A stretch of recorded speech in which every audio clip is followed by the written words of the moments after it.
नमस्कार विद्यार्थी मित्रांनो, फिजिक्स कट्टामध्ये तुम्हा सर्वांचं स्वागत आहे.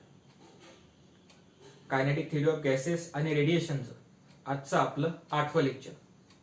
या लेक्चरमध्ये बेसिकली आपण 2 पॉईंट कव्हर करणार.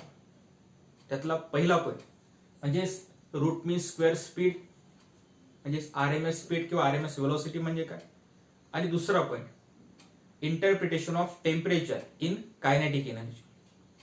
असे 2 पॉईंट पाहणार आहोत. म्हणजे दोन्ही पॉईंटचे ऍक्च्युअली एक्सप्रेशन आहेत, ते फॉर्म्युले भेटणार आहेत. पण या दोन्ही पॉईंटचे फॉर्म्युले पाहत असताना हे दोघही जण हे एका बेसिकली प्रेशर या फॉर्म्युला डिपेंड करतात. प्रेशरचा फॉर्म्युला म्हणजेच आपला मागच्या लेक्चर मधला लेक्चर नंबर 7 मध्ये प्रेशरचं आपण एक्सप्रेशन पाहिलं होतं, आणि त्या फॉर्म्युल्याच्या खाली 3 फॉर्म आले होते.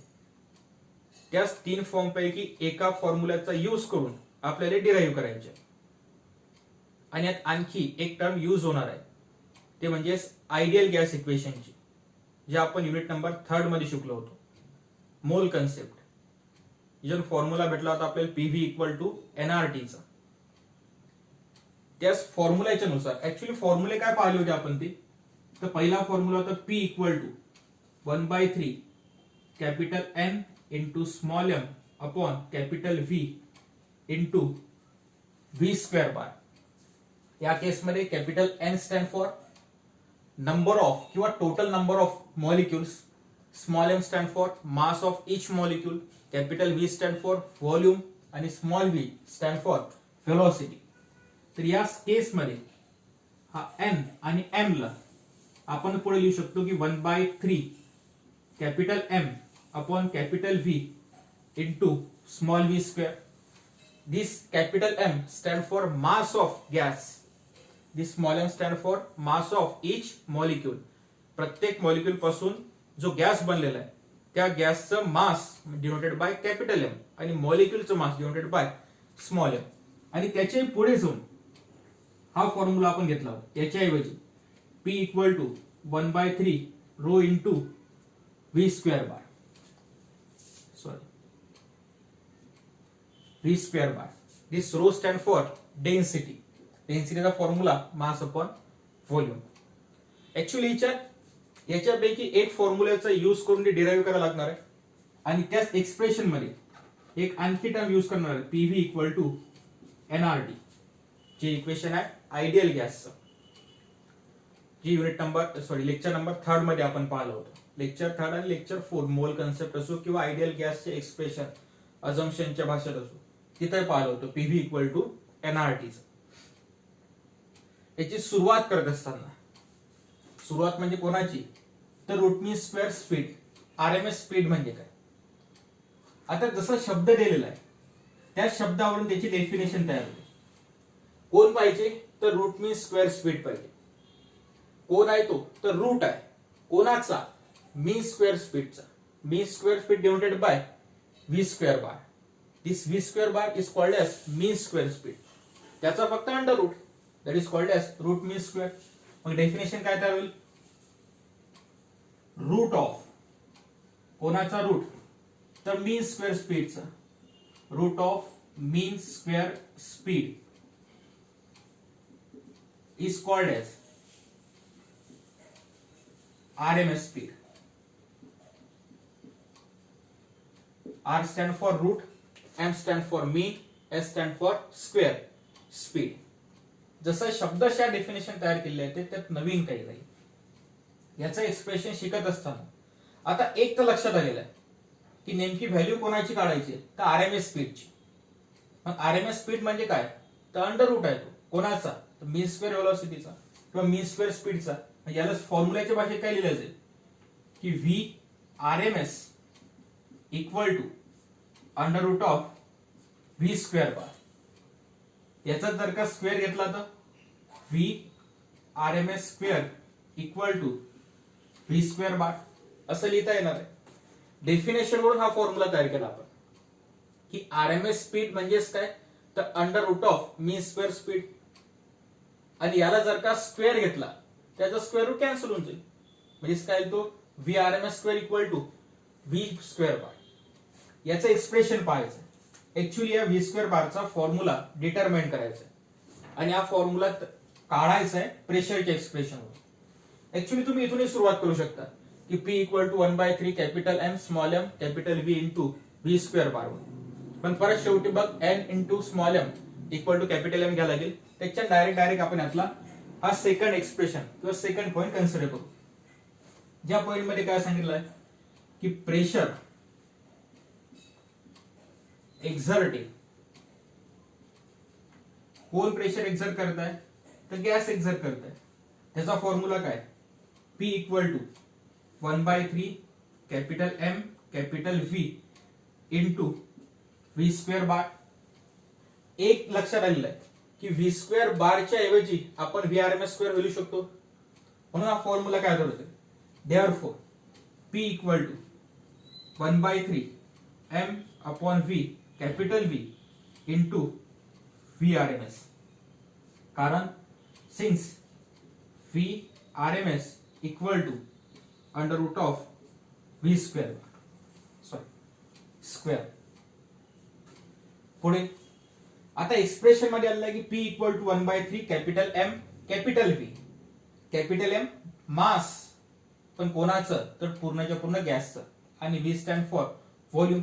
हा V मी इकडे पाठवतो, हा V जर का इकडे पाठवला तर एक्सप्रेशन काय तयार होत आहे P इकडे असणारा V डिवाइड मध्ये इकडे आल्यावर मल्टिप्लाय, म्हणजे काय होतो PV equal to 1/3 M into VRMS चा स्क्वेअर. बट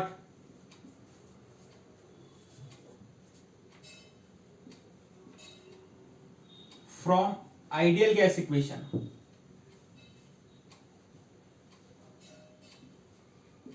जे इक्वेशन काय PV equal to nRT for 1 मोल.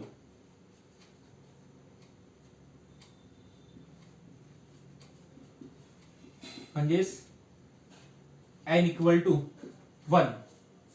हे इक्वेशन कोणासाठी आहे n मोल साठी आयडियल गॅसचं. आपल्याला कोणासाठी पाहिजे फक्त 1 मोल साठी, म्हणजे n ची व्हॅल्यू काय पुट करणार आहोत तर 1. या केस मध्ये काय लिहिले जाते PV इक्वल टू RT. याला जर का इक्वेशन नंबर फर्स्ट कन्सिडर केलं असेल तर फक्त h ची व्हॅल्यू म्हणजे कोणाच्या ऐवजी काय इथे जे PV आहे त्या PV च्या ऐवजी काय लिहू शकतो RT. बस इक्वेशन 1 मध्ये पुट करा, म्हणजे काय लिहिलं जाईल ते देअरफॉर इक्वेशन 1 इम्प्लाइज इथं PV च्या ऐवजी RT, बाकी जसंच्या तसं RT equal to 1/3 capital M into VRMS चा होल स्क्वेअर. कोणाची व्हॅल्यू पाहिजे VRMS ची, मग VRMS इकडेच ठेवा, बाकी सगळे इकडे घेऊन या. म्हणजे काय लिहिलं जाईल इकडे 3 डिवाइड मध्ये, इकडे आल्यावर तो मल्टिप्लाय म्हणजे 3 टाइम्स ऑफ RT. इकडे M मल्टिप्लाय मध्ये, इकडे आल्यावर तो डिवाइड मध्ये, तिकडे कोण राहिलं तो VRMS चा होल स्क्वेअर. दॅट इज यालाच काय लिहू शकतो की VRMS equal to under root of 3 times of RT upon capital. हा ऍक्च्युअली बेसिकली फॉर्म्युला आहे VRMS चा. VRMS म्हणजे रूट मीन स्क्वेअर स्पीड. हाच आहे root mean square speed denoted by VRMS. मग या फॉर्म्युला काय दिसत आहे की VRMS चा formula equal to under root of 3RT upon M. 3 constant, capital R universal gas constant तोही कॉन्स्टंट, कॅपिटल T टेम्परेचर आणि capital M mass of gas किंवा मोलर मास. आता जे मास घेणार आहोत, एक जर का हायड्रोजन गॅस मी पुट केलेला आहे, किती पुट केलेला आहे तर 1 मोल एवढा. आता 1 मोल मध्ये किती नंबर ऑफ मॉलिक्युल्स असतात ते आपण पाहिलं होतं. ॲव्होगाड्रो नंबर एवढे 6.023 इंटू 10⁻23. जर का मी 1 मोल एवढी जर का व्हॅल्यू फिक्स ठेवली असेल तर हायड्रोजन गॅसचे मॉलिक्युल फिक्स आहेत, म्हणजे हायड्रोजन गॅसचे एवढे मॉलिक्युल त्यामध्ये प्रेझेंट आहेत. याचा अर्थ जर का मॉलिक्युल फिक्स आहे, आयडियल गॅसचे इक्वेशन आहे, तर या केसमध्ये सगळे गॅस आयडेंटिकल आहेत, म्हणजे प्रत्येकाचं मास कसं आहे तर कॉन्स्टंट आहे. जर का मी नंबर सेम ठेवला असेल तर मास माझं सेम राहणार. म्हणजे या पूर्ण फॉर्म्युल्यात 3R आणि कॅपिटल M ह्या व्हॅल्यू कॉन्स्टंट आहे. म्हणून यालाच काय लिहू शकतो की VRMS is directly proportional to the under root of T. आणि महत्वाचं इक्वेशन हाती लागलेलं VRMS is directly proportional to the root T. T stand for temperature. आता हा जो VRMS आणि square root under root of T ला डायरेक्टली प्रोपोर्शनल दाखवत आहे, याचा अर्थ की जसं जसं टेम्परेचर वाढेल तशी तशी व्हेलॉसिटी वाढणार, किंवा जशी जशी VRMS वाढेल तसं तसं टेम्परेचर वाढणार. या दोन्ही गोष्टी एकमेकाला डायरेक्टली प्रोपोर्शनल आहेत. पण हेच प्रोपोर्शनॅलिटी सांगताना स्टेट बोर्ड मध्ये या नवीन पुस्तकात आपले दोन क्वेश्चन फक्त याच्या भरोश्यावर आहेत. की पहिला क्वेश्चन म्हणते की what will happen with the temperature, की टेम्परेचर का तुम्ही इन्क्रीज केलं तर VRMS इन्क्रीज होईल की डिक्रीज होईल. याच्यावर सरळ सरळ दिसत आहे की जर का टेम्परेचर इन्क्रीज केलं तर VRMS इन्क्रीज होणार आहे. का बरं? कारण की दोघं एकमेकाला डायरेक्टली प्रोपोर्शनल आहे. आणि दुसरा question, if the gas is heated temperature increases, explain on the basis of KTG. जर का गॅस हीट केला, गॅसला जर का हीट दिली तर टेम्परेचर त्याचं इन्क्रीज होत आहे. तेही म्हणते की एक्सप्लेन करा कायनेटिक थेअरी ऑफ गॅसच्या बेसिसवर. त्याचंही आन्सर परत द्यायचं की जसं जसं तुम्ही टेम्परेचर देसाल, जशी जशी हीट देसाल तसं तसं टेम्परेचर इन्क्रीज होणार आहे. जसं जसं टेम्परेचर इन्क्रीज होईल तशी तशीच VRMS इन्क्रीज होणार. म्हणजे या फक्त एका कन्सेप्टवर आपले दोन थेरॉटिकल क्वेश्चन डिपेंड करतात स्टेट बोर्ड मधले. त्याच्याने इक्वेशन हे महत्वाचं आहे. हे सगळं VRMS बद्दल आहे. VRMS म्हणजे रूट मीन स्क्वेअर स्पीड किंवा रूट मीन स्क्वेअर व्हेलॉसिटी. दुसरा पोर्शन दॅट इज पाहायचं आपल्याला आता interpretation of temperature in kinetic energy. Expression महत्वाचं आहे 2 मार्कासाठी. पुढचा कन्सेप्ट जे काढायचं काय तर कायनेटिक एनर्जी. परत कोणाच्या भरोशावर? त्या आन्सर आहे टेम्परेचरच्या भरोशावर. परत फॉर्म्युला हाच यूज करावा लागतात, म्हणजे प्रेशरच्या रिस्पेक्ट टू डिफाइन करणार आहे. यात आणखी एक महत्वाची टर्म माहित असणं आवश्यक आहे की R upon NA which is denoted by KB. Constant आहे तो actually. R stand for universal gas constant, NA stand for Avogadro number. जर का universal gas constant divided by Avogadro number केला ते दोन्ही व्हॅल्यू कॉन्स्टंट आहेत आणि दोन्ही कॉन्स्टंट व्हॅल्यूचं डिवायडेशनचा आन्सर कॉन्स्टंट टर्म मिळेल. त्याला डिनोट केले जाते KB न. दिस KB बी सफिक्स मध्ये this KB is called as Boltzmann constant. याची व्हॅल्यू दिलेली आहे बोल्ट्झमन कॉन्स्टंट. याची value 1.38 into 10⁻⁻23 joule per kelvin. हे एक टर्म यूज होणार आहे या एक्सप्रेशन मध्ये. या एक्सप्रेशन म्हणजे interpretation of temperature in kinetic energy मध्ये. कायनेटिक एनर्जी काढायची आहे, परत टेम्परेचरच्या भाषेत त्याचं आन्सर येईल. आता बेसिकली कायनेटिक एनर्जीचा फॉर्म्युला माहिती आहे. Kinetic energy equal to half of mv square. पूर्ण गॅस बद्दल शिकत आहोत, त्याच्या कॅपिटल M च्या भाषेत फॉर्म्युला आहे. आणि v स्क्वेअर म्हणजे त्याची व्हेलॉसिटी राहणार. एक्सप्रेशन डिराइव्ह करू आपण. परत kinetic energy of gas molecule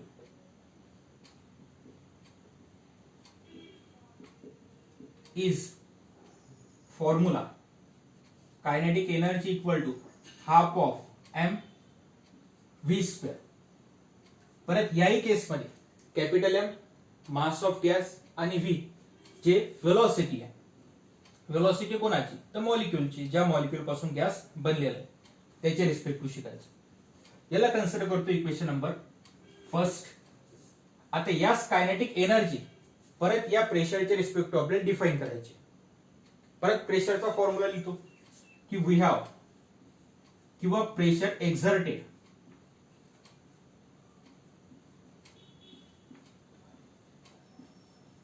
कोण एक्झर्ट करत आहे तर बाय गॅस. किती? इज गिव्हन बाय प्रेशरचा फॉर्म्युला P इक्वल टू 3 पैकी मधातला फॉर्म्युला परत डिफाइन करतो. P equal to 1/3 capital M upon capital V into V square. आता या प्रेशरच्या फॉर्म्युलेच्या रिस्पेक्ट टू पुढच्या काही टर्म डिफाइन करायच्या. परत याही केसमध्ये जर का व्ही मी इकडे घेऊन आलो तर काय लिहिले जाते, P V equal to 1/3 capital M into V square, V bar square किंवा व्ही स्क्वेअर. ते व्हेलॉसिटी म्हणजे मीन स्क्वेअर व्हेलॉसिटी कन्सिडर केल्या जाते, कारण की गॅसच्या रिस्पेक्ट टू सगळं घेतो. कॅपिटल एम गॅसचा मास आहे, तर व्ही कशी राहणार तुमचा मीन म्हणजेच ऍव्हरेज राहणार याही केसमध्ये. बट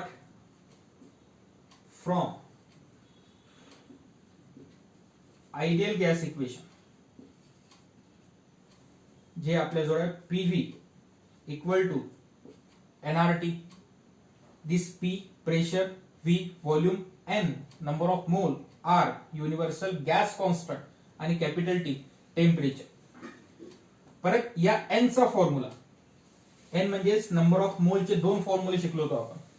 एक small M equal to capital N upon capital N A आणि दुसरा formula capital M upon M naught. Unit lecture number I think 3rd lecture मध्ये शिकलो होतो आपण बेसिक टर्म म्हणून. त्या बेसिक टर्म मध्ये फॉर्म्युला होता, याच फॉर्म्युल्याचा आपल्याला इथं यूज करायचा. हा जर का फॉर्म्युला वर्ड पुट केला तर इक्वेशन काय तयार होत आहे, P V equal to small N च्या ऐवजी capital N R T upon N A. परत एन म्हणजे कोण आहे आपल्याजवळ, तर नंबर ऑफ मॉलिक्युल्स किंवा टोटल नंबर ऑफ मॉलिक्युल्स, आणि N A Avogadro number. Value put करू आपण, कन्सिडर करतो की याला इक्वेशन नंबर फर्स्ट दिलेला आहे. इक्वेशन फर्स्ट मध्ये जर का व्हॅल्यू पुट केली तर पी व्ही च्या ऐवजी N R T upon N A put केल्या जाते, म्हणजेच N R T upon N A equal to 1/3 capital M into V square. याचा बेस घेत असताना दोन टर्म आपण इक्वेट करू शकतो. आता दोन टर्म इक्वेट करू शकतो म्हणजे कसं काय, पहा लक्षात येतं. हा जर का 3 मी इकडे घेऊन आलो ते इक्वेशन काय म्हणते, 3n R T upon N A equal to M V square. This R upon N A, this R upon N A called as KB. म्हणजे इक्वेशन काय तयार होत आहे, 3n KB into T equal to M V square multiplying both side.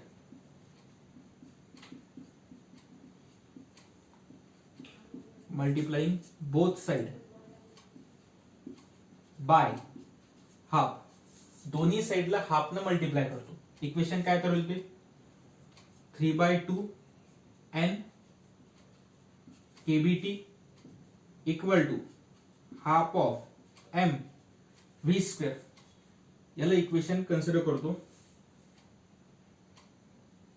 Equation 1 इथे दिलं होतं ना आपण, ते इक्वेशन 2 आणि इथे कन्सिडर करतो इक्वेशन नंबर 3. ते इक्वेशन फर्स्ट आणि इक्वेशन 3 जर का कम्पेअर केलं, कुठलं इक्वेशन, इक्वेशन फर्स्ट आणि इक्वेशन 3, तर दोघांही मधल्या आरएचएस हे सेम आहेत. पहिल्याचे आरएचएस काय, half of M V square. तिसऱ्या इक्वेशन मध्ये काय, half of M V square. जर का हे दोघं जण इक्वेट केले तर दोघांचे आरएचएस आपण सेम लिहू शकतो. पहिल्याची इक्वेशन किंवा इथं from equation first and 3 we can write काय लिहिलं जात आहे, याची एलएचएस म्हणजे कायनेटिक एनर्जी इक्वल टू याची LHS 3/2 times of N KBT. आता ऍक्च्युअली हा फॉर्म्युला आलेला आहे. हा फॉर्म्युला कोणासाठी आहे, तर कायनेटिक एनर्जी. कायनेटिक एनर्जी कोणाची, तर पूर्णच्या पूर्ण गॅसची. पण आपण तर म्हणतो की गॅस ज्या मॉलिक्यूल पासून बनला तो मॉलिक्यूल मोशन मध्ये, म्हणजे कायनेटिक एनर्जी कोणाची काढला गेली, तर सिंगल मॉलिक्यूलची. सिंगल मॉलिक्यूलची जर कायनेटिक एनर्जी काढायची असेल, बरं हा पूर्णच्या पूर्ण गॅसच्या कडून लक्षात आलं, तर इथं कॅपिटल एन आहे. हाच जर का कॅपिटल एन मी इकडे डिव्हाइड मध्ये आणला तर इक्वेशन काय करवणार आहे, kinetic energy divided by capital N equal to 3/2 times of KBT. This is called as kinetic energy per unit molecule. हे कायनेटिक एनर्जी गॅसची, हे कायनेटिक एनर्जी एका मॉलिक्यूलची. म्हणजे जेवढे नंबर ऑफ मॉलिक्युल्स आहेत त्याला सगळ्यांना डिवाइड केलं तर तुम्हाला एका मॉलिक्यूलची कायनेटिक एनर्जी भेटते. बेसिक टर्म आहे ते, याच्या पहिले बरेच वेळा आपण केलेलं आहे की टोटल म्हटलं ते इकडे मल्टिप्लाय, सिंगल काढायचं असेल त्या नंबरनं फक्त इकडे डिवाइड करा. हे कायनेटिक एनर्जी गॅससाठी, यालाच काय वाटलं असेल, kinetic energy per unit molecule which is equal to 3/2 times of KBT. या एक्सप्रेशनच्या भरोश्यावर पुढे 5 एक्सप्रेशन हे मागच्या स्टेट बोर्डच्या बुक मध्ये दिलेले होते. मग कायनेटिक एनर्जी त्या मॉलिक्यूलच्या भरोश्यावर वेगवेगळ्या फॉर्म मध्ये आन्सर फाइंड आउट केले होते आणि ते सगळे प्रॉब्लेम साठी उपयोग आहेत. हाही फॉर्म्युला तितकाच महत्वाचा की याच्यावरून आपल्याला कायनेटिक एनर्जी भेटत आहे आणि ते कायनेटिक एनर्जी ऍक्च्युअली कोणाची आहे, तर सिंगल मॉलिक्यूलची.